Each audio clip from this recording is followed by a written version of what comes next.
Hi guys, नमस्कार। आप देख रहे हैं द जिला टॉप। और आज मैं जिस मूवी के बारे में बात करना है वो एक रियल इंसिडेंट पे बेस्ड मूवी है। जिस मूवी को देखकर आपको पता चलेगा कैसे पैसा और पावर होने के बाद पूरे से पूरे केस को ही चेंज किया जा सकता है। यही मूवी देखने के बाद मुझे सुशांत सिंह राजपूत के केस में भी कुछ ऐसा फील हुआ कि हो ना हो, अगर उनके साथ कहीं भी कुछ ऐसा हुआ हो, अगर उनका सुसाइड ना हो, सुसाइड नहीं किया हो उन्होंने, शायद उनका मर्डर हुआ हो या कुछ भी उनके साथ ऐसा हुआ हो, तो किस तरह से तथ्यों को चेंज किया जा सकता है और कैसे गवाहों को बदला जा सकता है। ये सारी चीज़ें इस मूवी में दिखाई गई हैं। और इस मूवी का नाम है नो वन किल्ड जेसिका, जिसमें रानी मुखर्जी और विद्या बालन लीड एक्ट्रेस हैं। नो वन किल्ड जेसिका कहानी दिल्ली से शुरू होती है, जिसमें जेसिका नाम की लड़की एक बार में जॉब कर रही होती है, जो एक मॉडल भी होती है और एक बार टेंडर भी होती है। रात के 2 बजे तक उसके बार में वो जॉब कर रही होती है और उसे अब बार बंद करना होता है। उसी टाइम पे 3 लड़के आते हैं और उसमें से एक जो है बार बार उससे ड्रिंक मांगता है और वो कहती है कि ड्रिंक नहीं है, आपको नहीं मिल पाएगा। जिसके बाद वो लड़का उसे गोली मार देता है। जिस टाइम उसे मारा जाता है उस समय उस बार में पार्टी चल रही होती है और जहाँ पे कम से कम 300 हाई फाई लोग होते हैं, कोई छोटे मोटे गरीब लोग भी नहीं होते, दिल्ली के बहुत बड़े बड़े लोग होते हैं वहाँ पर। और जेसिका के कुछ खास दोस्त भी होते हैं जिनके सामने ही उसे गोली मारी जाती है। जेसिका को हॉस्पिटल ले जाया जाता है और वहाँ पे वो मर जाती है। इसके बाद मामला पुलिस के हाथों में जाता है और पता लगाया जाता है कि आखिर वो गोली मारी किसने है। तो फाइनली वो लड़का पकड़ा जाता है जिसने गोली मारी है और मामला कोर्ट तक जाता है। तो यहाँ पे गौर करने वाली बात ये है कि वो लड़का भी कोई आम इंसान नहीं होता है। वो लड़का होता है हरियाणा के एक मिनिस्टर का बेटा, जो उस समय मस्ती मस्ती में उस लड़की को गोली मार देता है।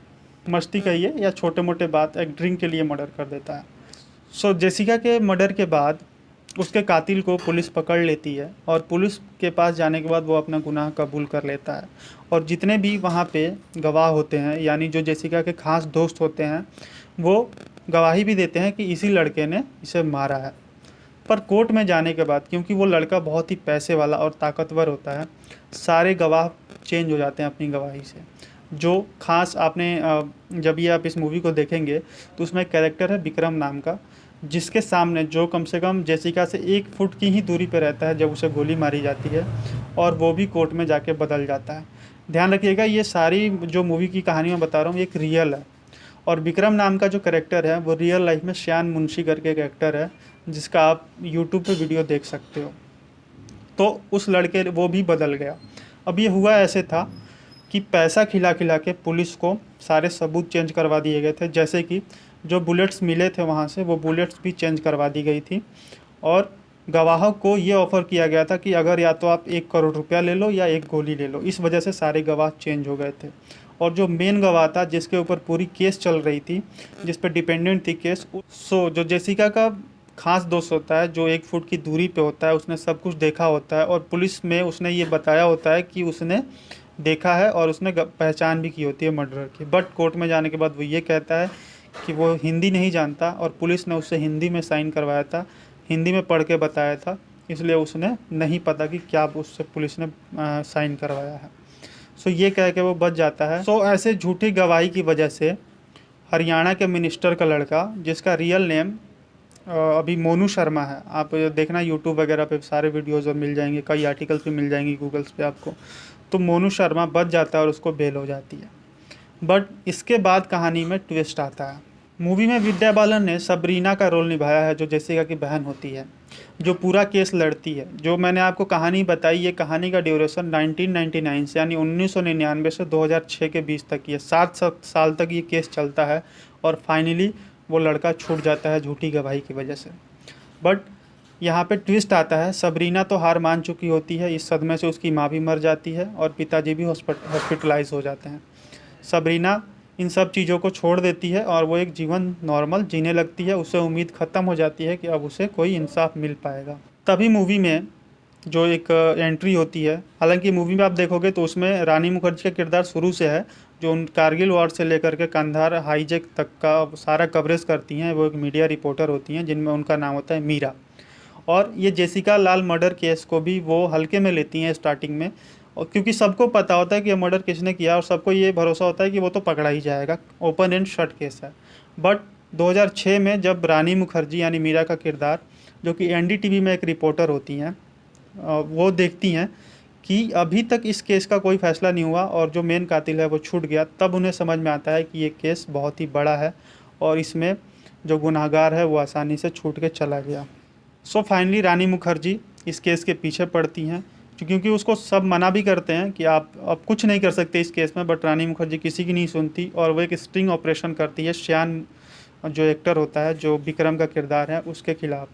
सो विक्रम का स्टिंग ऑपरेशन आप यूट्यूब पे देख सकते हो, जहाँ पे रियलिटी में दिखाया गया कि हुआ क्या होता है। एक्चुअली एनडीटीवी या आई डोंट नो, मूवी में तो एनडीटीवी ही दिखाया गया है, बट 2 रिपोर्टर जाते हैं मूवी के डायरेक्टर्स बन के। एक अंग्रेज़ जाता है, अंग्रेज़न जाती है और एक इंडियन जाती है, ताकि हम इंडो ब्रिटिशियन मूवी बना रहे हैं। तो इसके लिए वो उस एक्टर को, जो कि विक्रम एक एक्टर होता है, उसको एक होटल में बुलाते हैं और उसका ऑडिशन ले रहे होते हैं। ऑडिशन में विक्रम पूरा हिंदी बोलता है और ये भी बताता है कि हिंदी और बांग्ला में क्या फ़र्क होता है, यानी वो ग्रामर भी बताने लगता है। इट मीन्स कि उसे हिंदी की बहुत अच्छी नॉलेज होती है और कोर्ट में उसने झूठ बोला होता है। ये स्टिंग ऑपरेशन चलाने के बाद पूरे देश में तहलका मच जाता है और पुलिस भी, जो पुलिस में कुछ ईमानदार लोग होते हैं, वो भी कुछ तथ्य रानी मुखर्जी को देते हैं, जो कि टीवी पर न्यूज़ में दिखाया जाता है।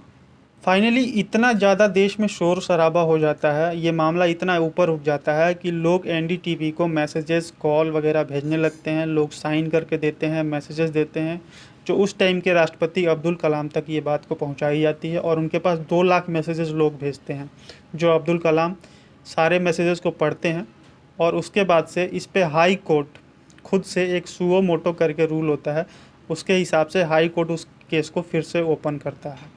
फाइनली केस रीओपन होता है और मोनू शर्मा को, यानी सिद्धार्थ वशिष्ठ, जिनका रियल नेम है, आप उनको देख सकते हैं गूगल पे, चूँकि वो अब छूट गए हैं 2019 में, बट मोनू शर्मा को पुलिस जेल हो जाती है और उन्हें उम्र कैद की सज़ा होती है। देखिए, कहानी मुझे पूरा बताना नहीं था, हो सकता है आप मूवी ना देखें, इसलिए मैंने कहानी बता दी। मूवी आप जाके देख सकते हो, अब हर जगह उपलब्ध है ये मूवी, तो आप जाके देख लेना। जेसिका लाल मर्डर मूवी के बारे में बताने का मेरा एक ही मोटिव था कि लोग के दिमाग में अगर किसी तरह का शक आ रहा है सुशांत सिंह राजपूत के केस को लेकर के, तो गवर्नमेंट को वो शक दूर करनी चाहिए, चाहे गवर्नमेंट स्टेट गवर्नमेंट हो या सेंट्रल गवर्नमेंट हो, सबकी जिम्मेवारी ये बनती है। और लोगों से भी मैं चाहूँगा कि वो अपील को करें जिस तरह से जैसे मेरे माइंड में ऐसा चल रहा है, हो सकता है ये सही हो या नहीं भी हो।